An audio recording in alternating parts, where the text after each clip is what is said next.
It's a shame the weather wasn't like this last week, because this is nice. I was walking outside to get here, and I was like, can't I just keep walking outside? Just not go inside? It's too bad. All right. We are talking about the last stuff before Exam 2. Exam 2 is next Thursday, 1 week from today. And it's all about forces, including the side effective forces that they cause torques. And our main application of torque right now is for situations of static equilibrium. And the basic idea of static equilibrium is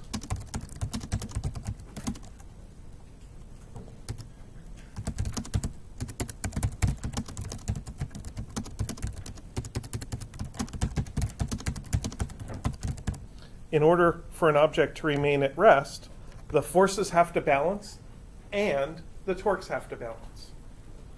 So the forces have a fairly straightforward thing that they have to do. F net vector is equal to 0, because F net is mass times acceleration, and for something to be stationary, the acceleration is 0. But now we have to be able to deal with torque net is equal to 0. So that means that for every single force in our system, we have to be able to calculate the corresponding torque and then write them up in a list and make sure that that total adds up to 0. And for each individual torque, torque is equal to plus and minus force times D, where D is the perpendicular leverage of that force, is probably the easiest way to figure out the torque. So I thought I'd do an example today that's very closely related to something we did on Tuesday. I call this one sharing the load. So a 100 kilogram 4 meter long beam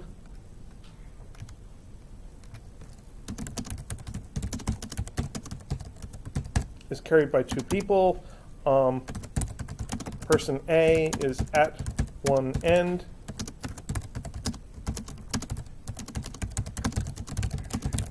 and person B is a half meter from the other end. I'm not very creative with names, that's why they're called A and B.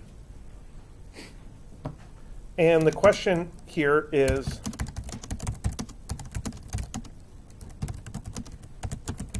how much force does each person have to provide in order to hold this thing up? Now, I didn't do this example on Tuesday, did I? I don't think I did this example on Tuesday. I did it for the other class yesterday, which is why my mind is going, you did this already, but I didn't. So here's my kind of situational drawing here. I have my beam is the main object. I'm just going to draw it as a line because I don't really need it to be much more than that. And then there's the ground level there, and here is person A, and here is person B.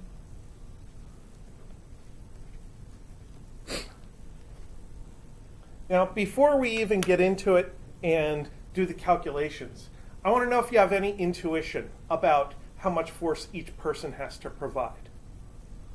So, if the situation were completely symmetric, if both people were at the ends, then it would make sense that they would carry equal shares of the overall load. But here, person B is not at the end.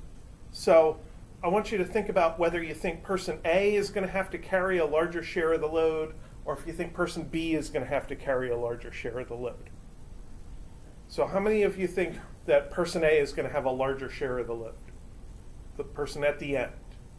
And how many think that person B, who's a little bit in from the end, has a larger share? So you want to give your thinking? In the blue shirt there? Yeah.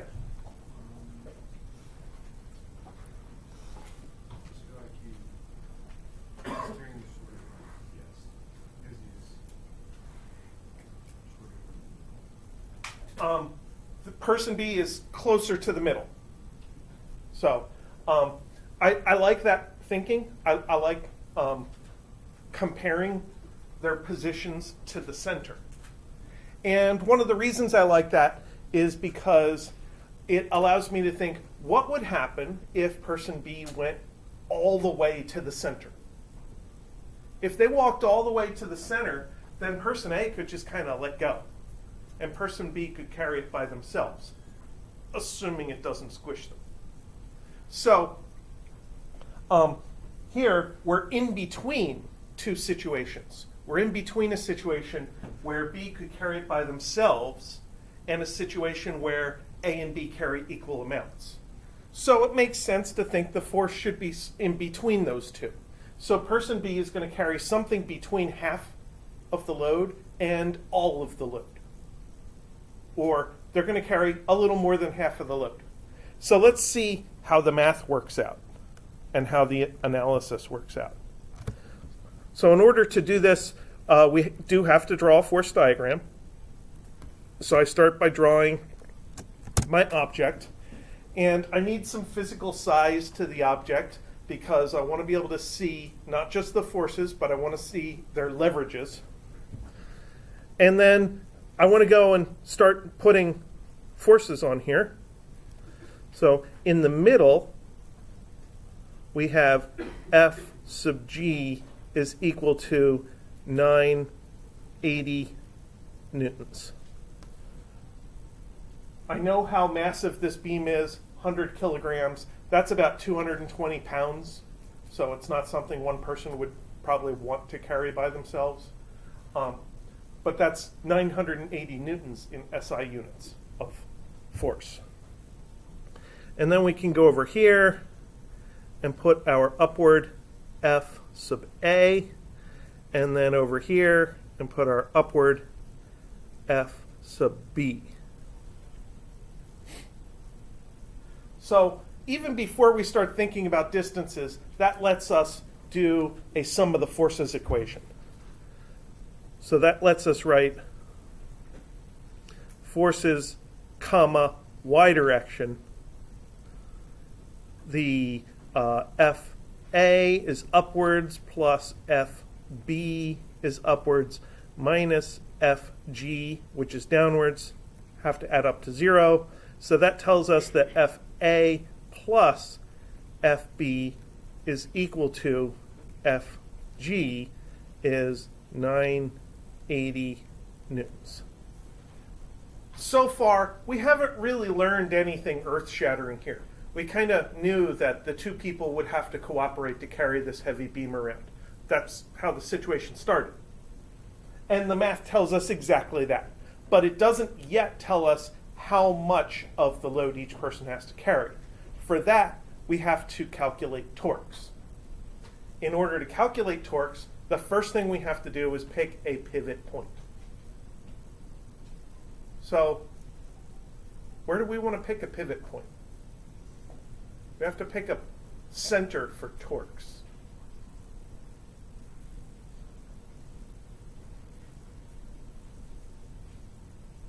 Here's some options. Since this is not moving, we actually do get to pick the pivot point wherever we want. We could pick the pivot point at the left end. We could pick the pivot point in the middle. We could pick the pivot point at person B, or we could pick the pivot point at the right end. We could pick the pivot point anywhere else as well, but those 4 places seem to be special places. And it seems like if there was going to be a multiple choice version of where would you like the pivot point, those would be the 4 choices. So, what do you think? Anybody want to pick a pivot point? At person A. So what I'm going to do is I'm going to draw a big dot here at person A. I'll label it point A. And I'm going to go torque, comma, about the big dot, labeled person A, in the counterclockwise direction. So now I need to know for each one of these forces, not just the force, but what direction is it going to cause what direction is it trying to make the beam go, and how far from the pivot point is it. So I'm holding my object at the left-hand end, and force A is at the pivot point. It has no leverage. If I exert force A, I tend to push the object along, but I don't make it spin one way or the other. So I don't need to worry about force A. The next one is gravity. Gravity is pushing down, and if gravity was successful in pushing down, it would make the object spin clockwise, which is against my arrow, so it's negative. So I get negative F gravity times the distance for gravity. And I'll just put it in symbolically for now, and then we'll put numbers in the next line. Now I need to go down the line to the next force, where I get person B. So I'm holding the object at the pivot point. I exert person B, and it makes the object go counterclockwise. So person B is making a positive torque. So I put this in here as a plus force B, distance B. And that's it. Those are the only forces, so those are the only torques, and they have to add up to 0.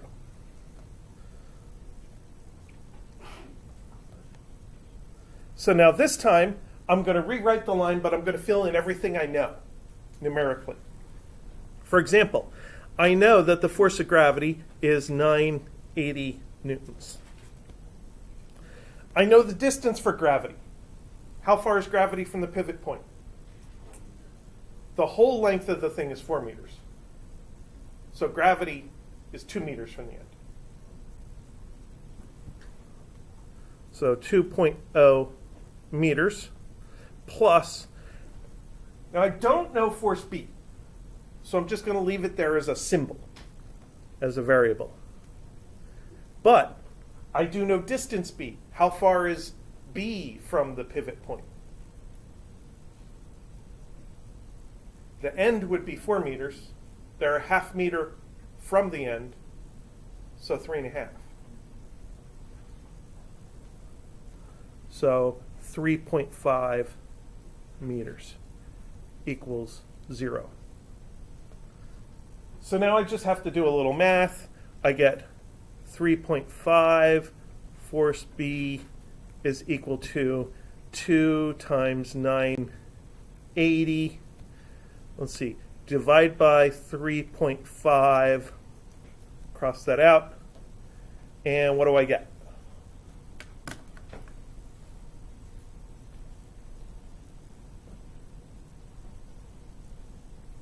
Two over 3.5 times 980 equals 560.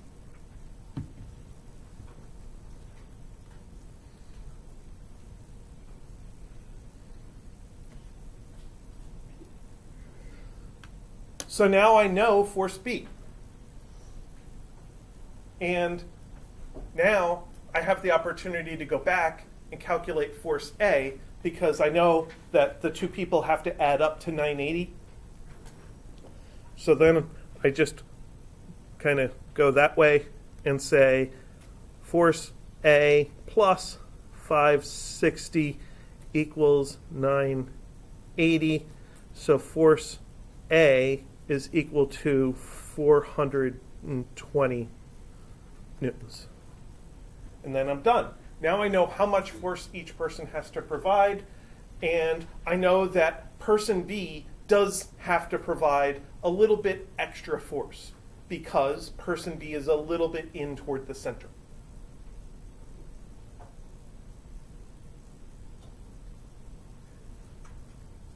Now, one thing I want to point out here is that our choice of pivot point actually made things easier.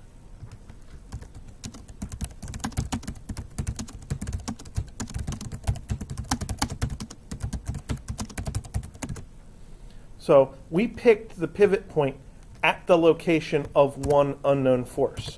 And that made two things happen in our analysis. The first thing that happened is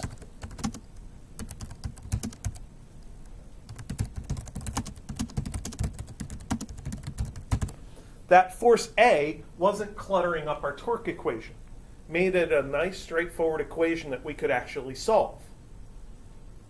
So our torque equation let us directly find force B. And that's kind of a positive side effect. It's a beneficial side effect. There is a mildly negative side effect.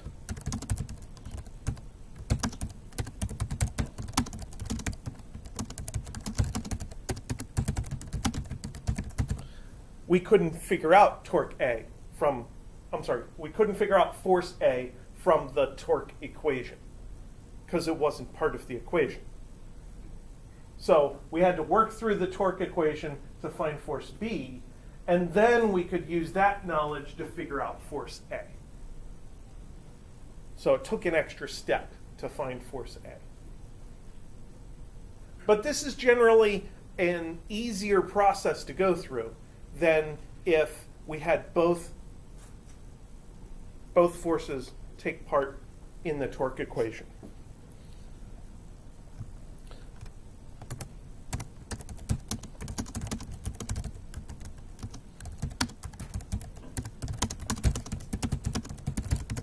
So what if we had chosen the middle of the object as the pivot point? I mean, could we still do this? So I'm going to switch colors here because I can. And I'm going to call this point G.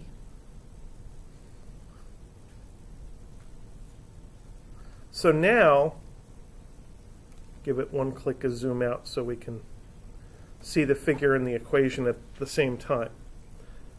Torques about the blue dot, which is point G, measured in the counterclockwise direction. Now, if I'm using the blue dot point G as my pivot point, now force A does cause a torque. Force A is exerted upwards, which makes the beam go regular clockwise, which is minus. So this is, where's my dot? Minus force A, distance A. Work my way down the line. The gravity force is exerted at the position of gravity, so no torque. And then I get to the last force, force B, which is upward on the right-hand end, and it tries to make the beam spin counterclockwise, which is plus. So this is plus force B dB equals 0.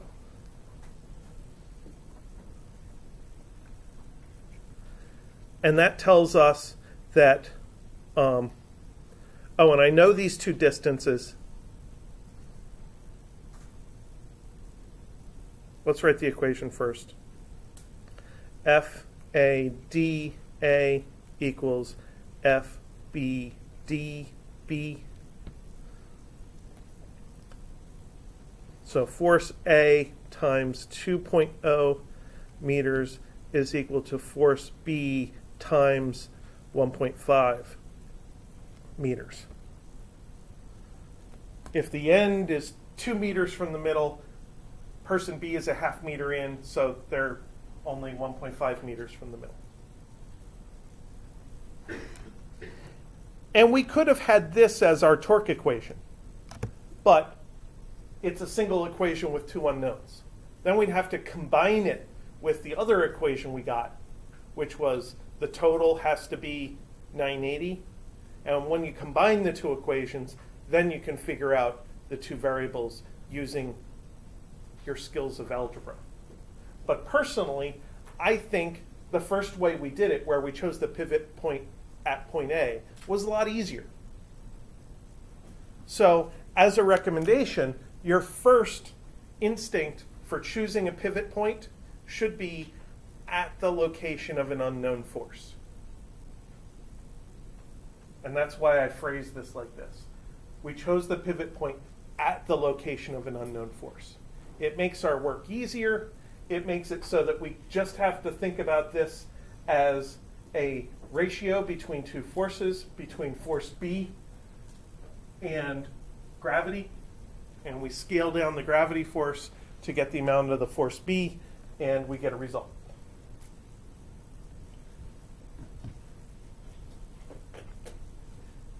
So that's probably the second most straightforward torque analysis that you might have to do. The easiest one is the plane balance, where you have two known masses and you just want to know where to put them. This is the second easiest, where you have two unknown forces, you know where they are, and you just want to figure out how strong they have to be. Any questions about this example?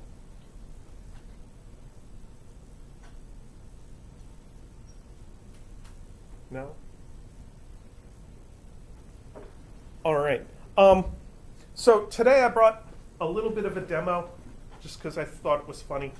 So I have this can that is an empty can of fish food. I went looking around the house for some cylindrical can, and I found that one, and it was mostly empty, so the fish got to eat a little extra that day, and then I stole it. And then on top of the can is a lacrosse ball. And what I'm going to do is I'm just going to pick up the lacrosse ball. And strangely enough, the can fell over. There were two other lacrosse balls inside. Now, if I just put this can down with the two lacrosse balls, it sits there, pretty normal.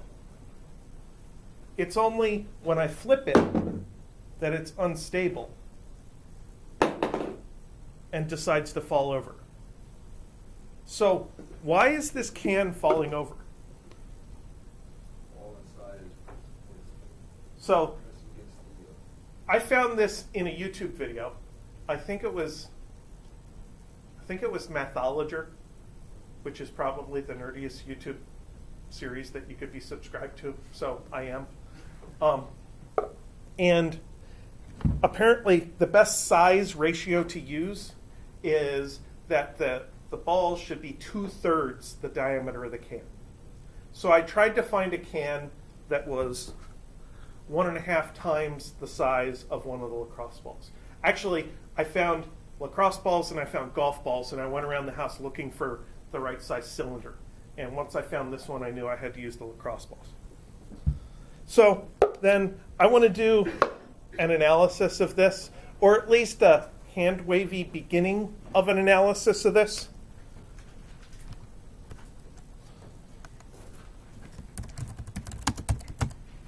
So I'll call it the falling can.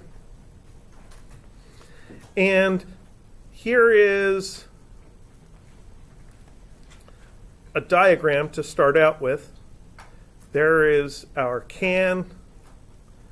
There is the tabletop. And here is the lower ball. And then here is the upper ball.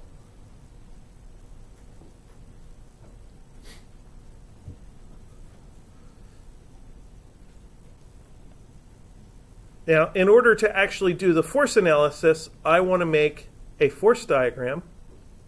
So here's a force diagram of the can. There's the can. And I need to think about forces that exist on this can. Now, one of the forces is gravity. But this can is very light. It's thin plastic.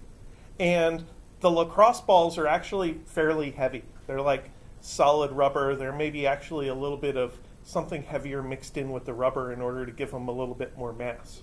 So I'm going to ignore gravity. And then I want to think about anything that is touching the can. So we have here the point of contact with the lower ball, which I will call F subscript L. And then, of course, the other thing that's touching the can is the upper ball, which unfortunately ends up being called FU.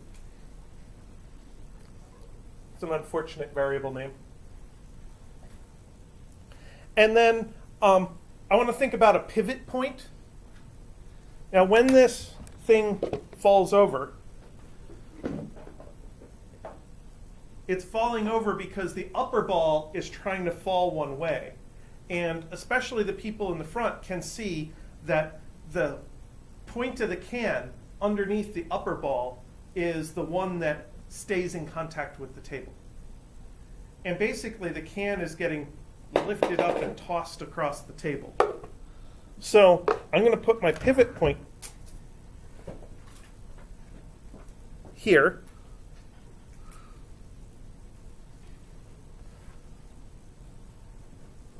And now I can actually think about the torques. I'm not going to worry about the normal force right now because the normal force only exists to offset gravity, and I've ignored gravity. Maybe I should put gravity here as a tiny arrow, Fg, and then the normal force would be here as a tiny arrow, Fn. So now they're not completely ignored, they're only mostly ignored. So torques about the dot in a counterclockwise direction. Now, out of these two forces, the lower ball is pushing to the left, and it is trying to make the can tilt over in the clockwise direction. So we have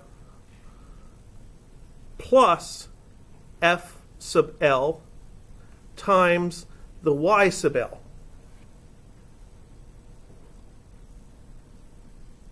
Now, why do you think I called this Y sub L? Why would I use a Y coordinate for that particular distance?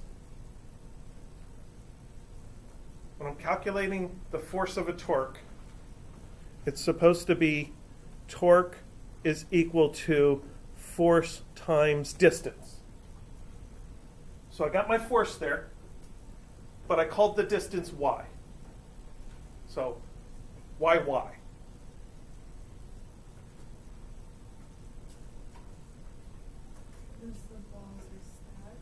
The balls are stacked, but what direction is this force? This force is horizontal. So I should measure the distance vertically. And that's what I've done. So let's make that little note there. So FL is horizontal. So we measure D sub L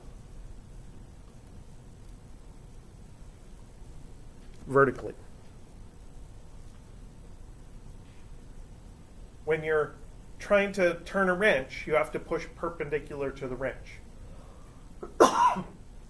And this Y sub L is the effective length of the wrench that F sub L is pushing against. And then we have the other force, which is negative, making negative torque anyway. Turn the eraser off. Fu times Y sub u. And again, since that upper ball's force is horizontal, I measure the distance vertically. I measure the distance perpendicular to the force. And the normal force produces zero torque because it's the pivot point, And gravity, I'm just going to ignore because it's very small. So that all equals 0. Or really equals question mark 0. Because in order to be stationary, it has to be equal to 0. But we know this thing doesn't stay stationary.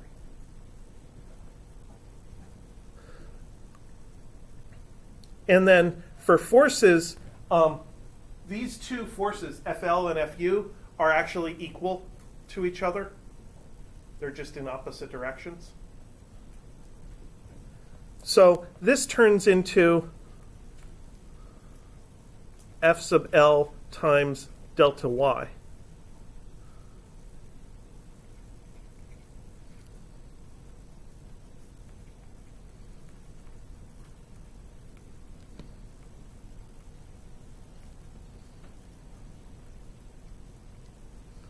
And that is a net torque, which is definitely not 0, which is why this can is not stable. It will not stay in one place.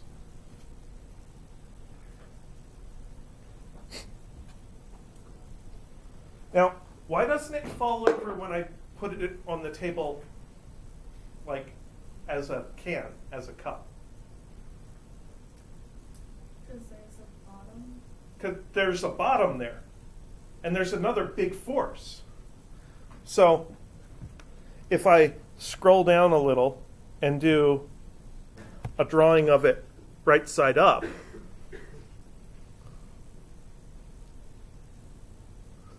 then we still get our F sub L and our F sub U and our dot there. But now we also have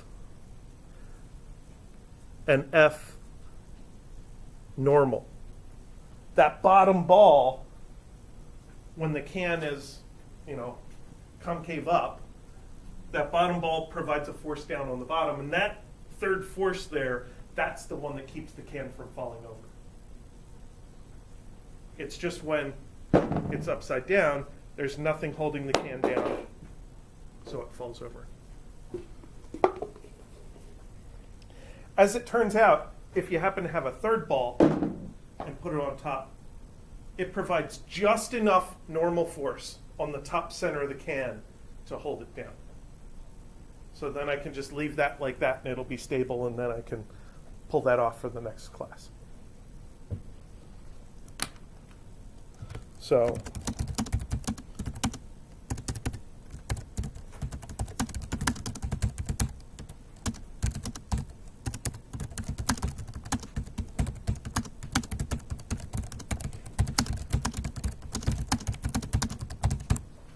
that's the other situation. If the can actually does have a bottom, then the can gets held down by that.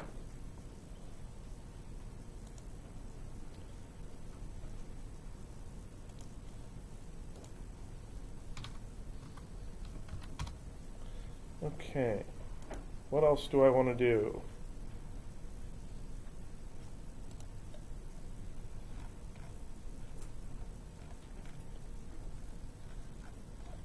I don't want to do that. Did we finish that? We did. Oh, wow. I did a lot on Tuesday.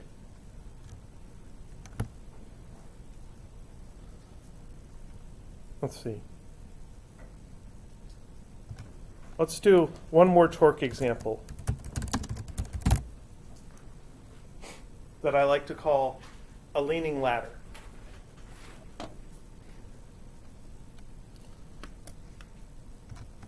So,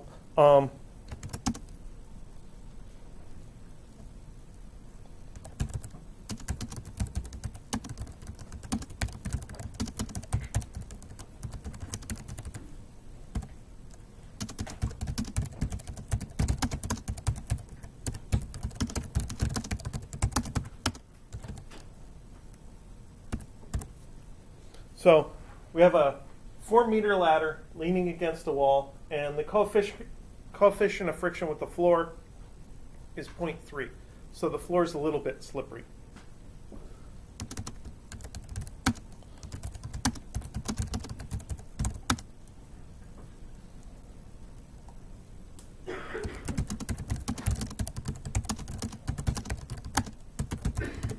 And I want to know what are allowed angles for the ladder to have with the floor. So let's get a drawing going here.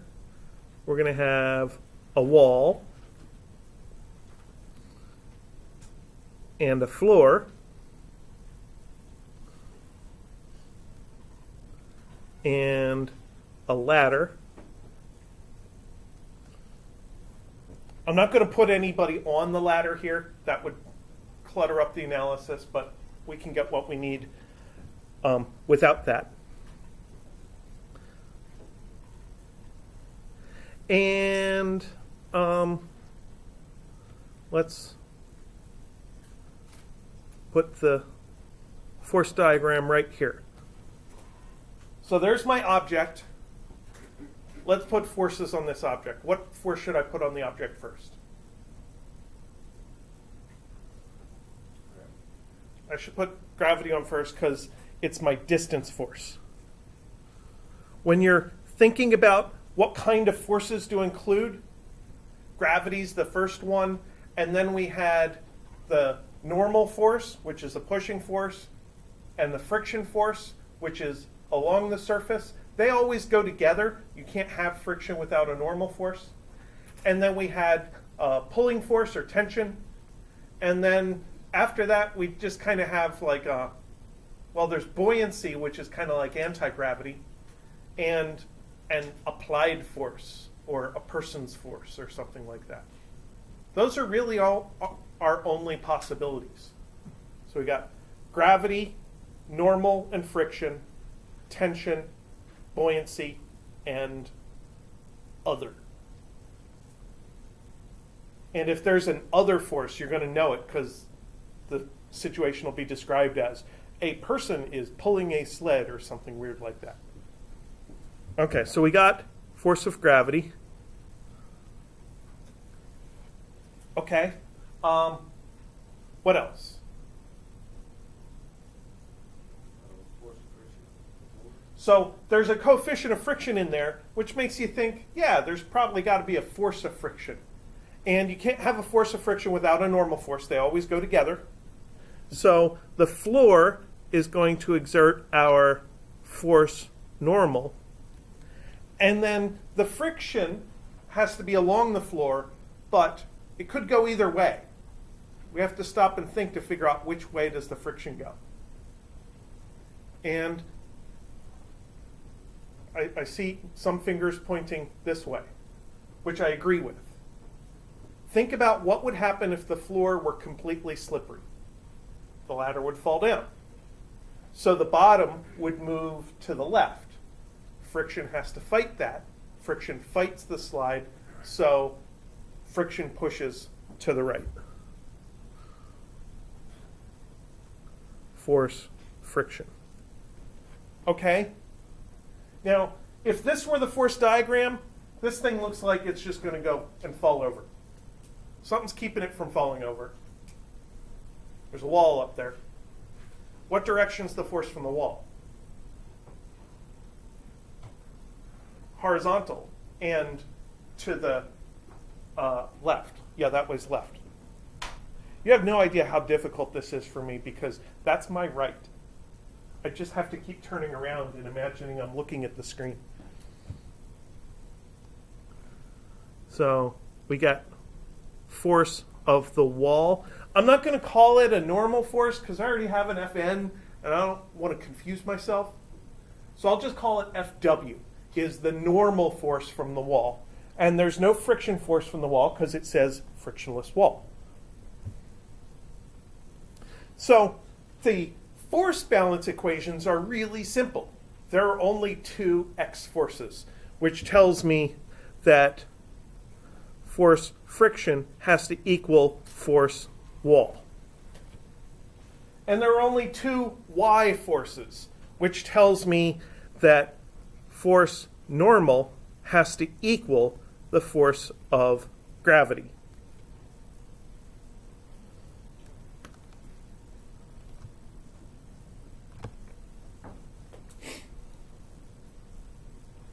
And then we're probably looking for a threshold of behavior. That is, we're looking for the biggest or the smallest angle. Maybe I should put an angle in my diagram. Theta. So since we're trying to find the biggest or the smallest theta, we do get to say, assume static friction is at its maximum.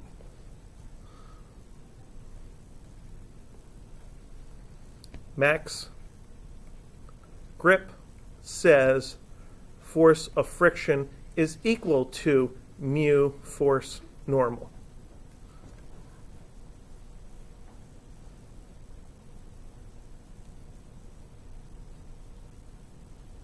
Okay, so now we kind of know all the forces. All we need is a mass, and then we can multiply it by g, and we get the force of gravity. That's also the normal force.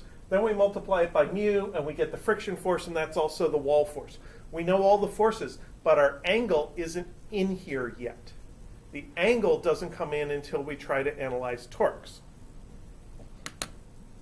So, I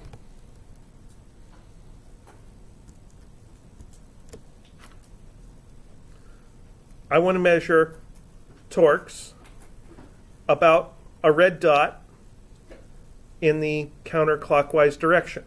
Now, in order to measure torques about a pivot point, I need to pick a pivot point. We have to choose a pivot point. Where do we want the pivot point to be? Where the normal force and friction. You like the bottom of the ladder. What do you like about the bottom of the ladder? Gets rid of it. It gets rid of these two forces. So if we put the pivot point here, then friction produces no torque. And normal force produces no torque, giving us a nice clean torque equation, not cluttered up with these extra two forces. So let's put our big dot there. Okay. So we just said friction and normal produce no torque. So now we need the force of the wall. Force of the wall. And then the wall force is to the left. So how do I measure the wall's leverage?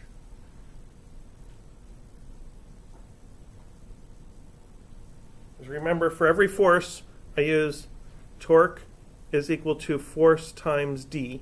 So how do I measure the wall's leverage? From the pivot point to the line of the force. So this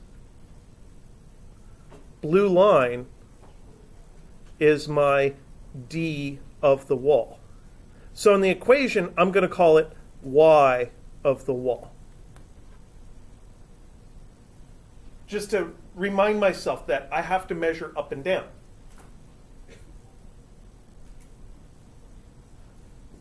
And then gravity. So I hold my object by the pivot point, exert the gravity force, and gravity is trying to make it go regular clockwise, which is negative. So we have minus force of gravity. And then gravity is a vertical force, so I have to measure horizontally d of gravity. So that is x of gravity. And they have to add up to 0. The thing I like about writing it like this is now I can stop thinking about forces and torques and stuff, and I can concentrate on x's and y's.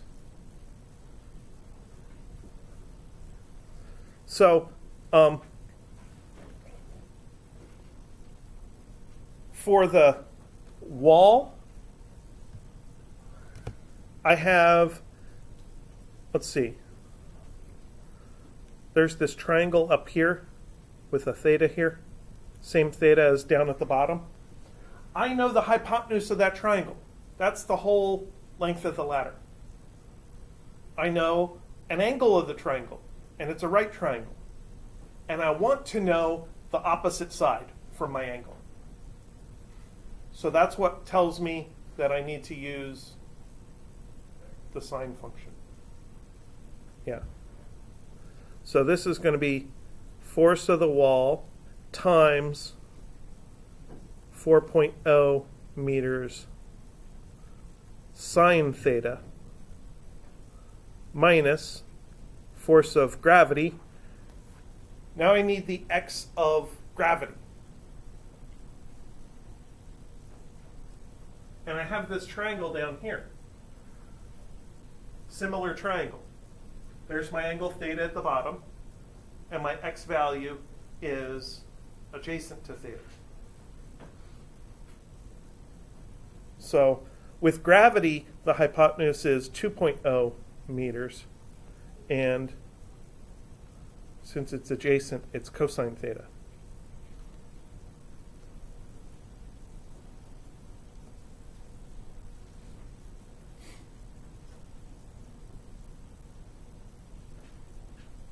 And what else can I do? I can divide through by cos theta. So I like to put that whole thing in parentheses and go over cos theta. And I get force of the wall times 4 sine theta over cos theta minus force of gravity times 2 equals 0.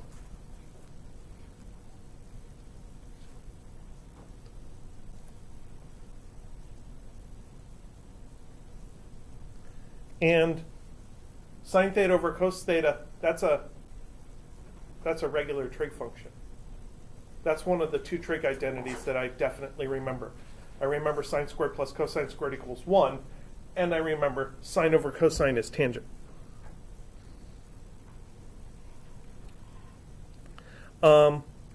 Minus 2 force of gravity. And the force of the wall, let's look back up at our force analysis. Force of the wall is force friction, and force friction is mu times the normal, and the normal is force gravity. So this is mu force gravity times 4. So tan theta is equal to 2 force gravity over 4 mu force gravity. Those cancel, is 2 over 4 mu is 2 over 4 times 0.3. And that's a number. 2 over 4 times 0.3 is 2 over parentheses 4 times 0.3, 1.667, 1.67. And if tan theta is 1.67, then theta is 59 degrees.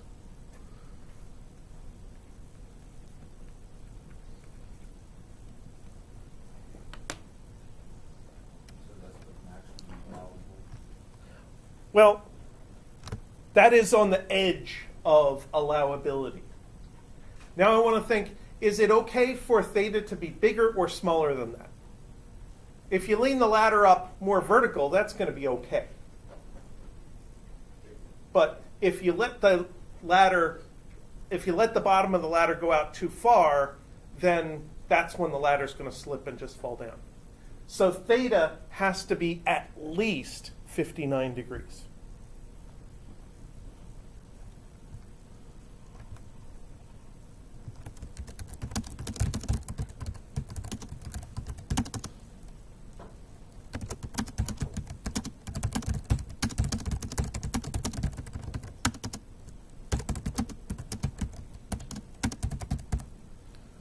So in this particular case, steeper angles are more okay.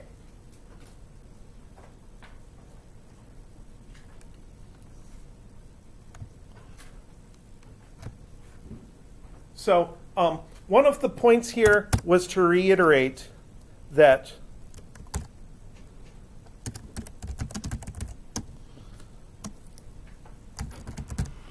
when using torque equals force times distance, make sure you measure the distance perpendicular to the force. Horizontal forces get vertical levers. Vertical forces get horizontal levers. So I just wanted to show that happening again in a different context.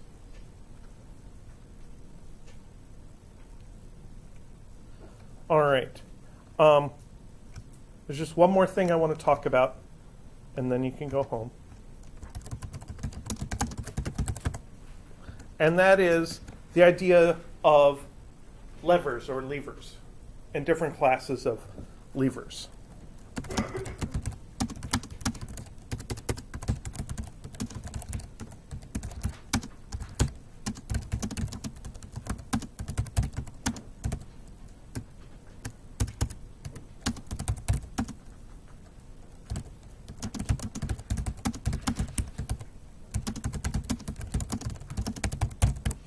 And as kind of a physics engineering definition, a lever is a strong, lightweight beam, and we apply a force in one place so that the lever itself will exert a force in a different place.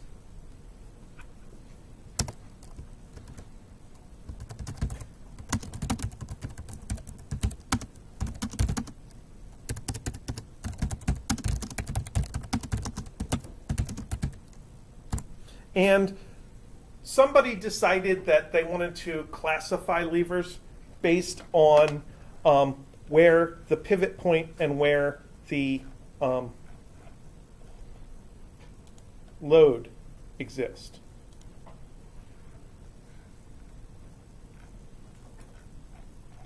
Where's my list?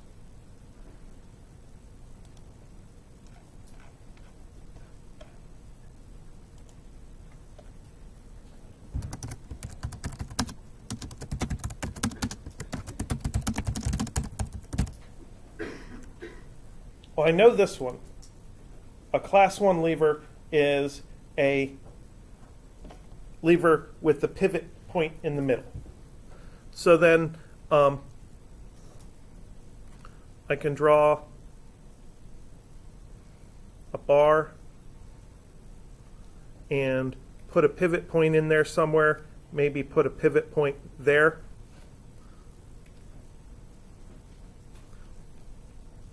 And there is my FA, which is the applied force. And there's some other force, FL, which is the load. And a class 1 lever allows you to apply a downward force while something else applies a downward force to the other end of the lever. So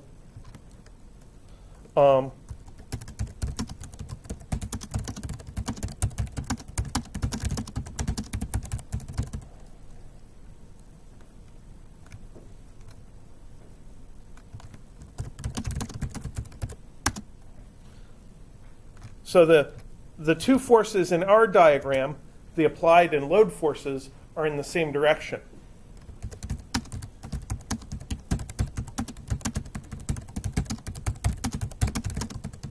Now, sometimes you're thinking about cause and working your way toward understanding the effect. So if you think about operating one of these levers, I push down on my end of the lever, and then the lever pushes up on the load. So the movement of the two ends of the lever are in the opposite direction.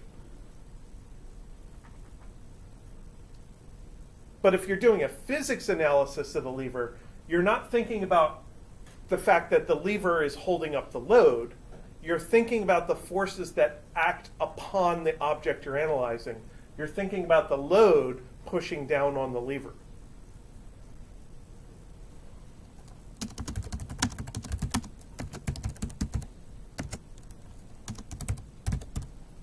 And this force here that the load is exerting on the lever is kind of the opposite of the output force. The desired result is for the lever to exert an upward force. And this is the kind of lever that goes along with that phrase, give me a lever long enough and a place to put it, and I can move the world. So if you have a longer segment of the lever on your end, your force gets multiplied by that very large distance to produce a large amount of torque. And then the load force has a smaller leverage, and therefore the load force has to be much stronger in order to balance all the torques. So that's a typical lever, like a seesaw.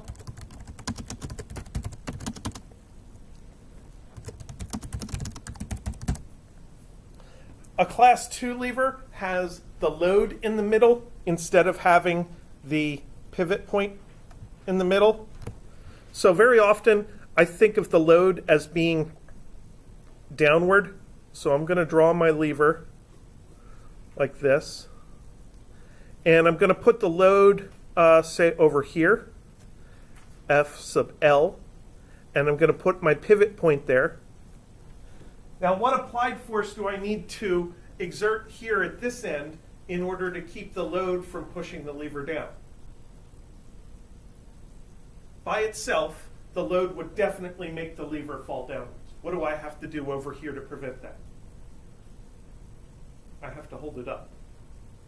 So my applied force then is upwards.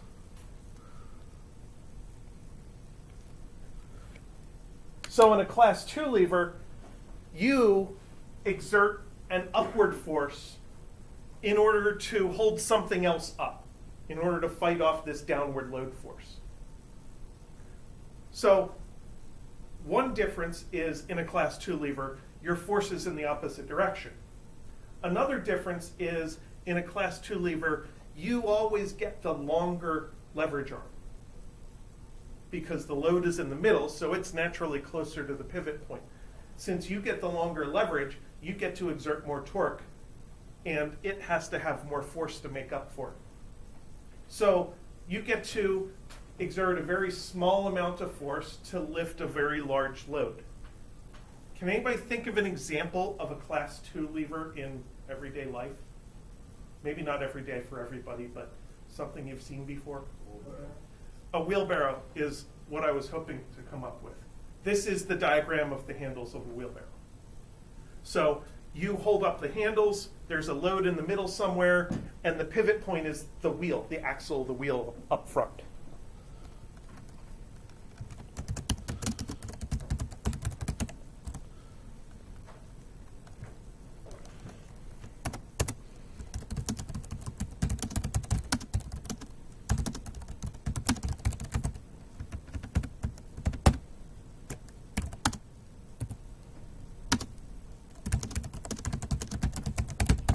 And the reason we like the class 2 lever is because then you can carry around a whole lot of stuff without having to carry it all.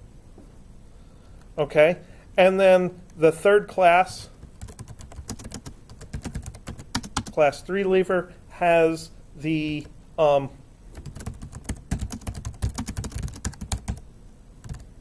applied force in the middle. So I'm going to draw one particular geometry here. We're going to have the pivot point here and the force applied there and the force load there.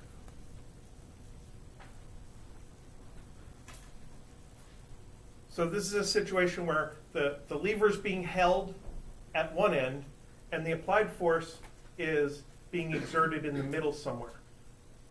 And what this does is it allows you to have very small movements of the applied force cause very large movements at the end. But there's a little bit of a disadvantage there. The applied force actually has to be a lot stronger. So the amount of force you get to exert is actually reduced. But the movement is more. The movement at the end is a lot more. So you get to amplify the motion at the expense of the amount of force.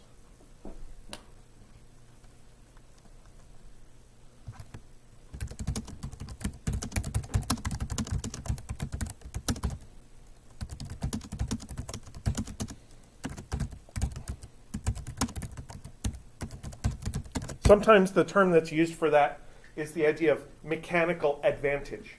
And in this case, the applied force is at a mechanical disadvantage. So can anybody think of a class 3 lever? If you've worked on homework 4C, you've seen one.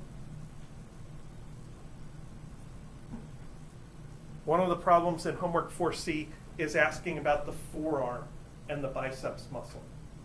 And this is a physics model of how the biceps muscle makes the forearm move. So if I put my arm in the same configuration, the elbow is the pivot point. The biceps attaches only a centimeter or two from the elbow and pulls up on the forearm. And then the load is in the hand somewhere. And this means that the biceps muscle is actually a lot stronger than the amount of weight the person can lift. So if I can lift, let's say I can lift 100 pounds in my hand. I probably can't anymore, but let's say I can. That means that the biceps muscle is actually providing an applied force much, much stronger than that. There might be 1, 2, 3, 4, 5, 6, 7, 8, 9, 10. There might be a factor of 10 difference between this leverage and that leverage. So somebody who can lift 100 pounds, their biceps muscle can actually exert 1,000 pounds worth of tension.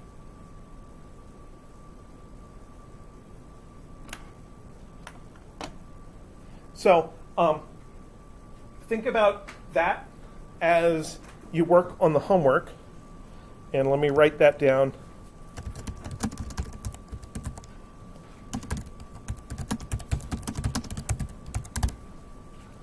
And then, does anybody have any questions? Anybody have any questions about the homework? That there's a couple of questions due tonight, and there's a couple of questions due next Tuesday. All right, well, I'll still be here for the next couple of minutes if you want to ask something one-on-one. I'm right here. I will not have office hours tomorrow. I had a bunch of meetings come up, so if you need to meet with me tomorrow, send me an email and we'll try to find a time slot.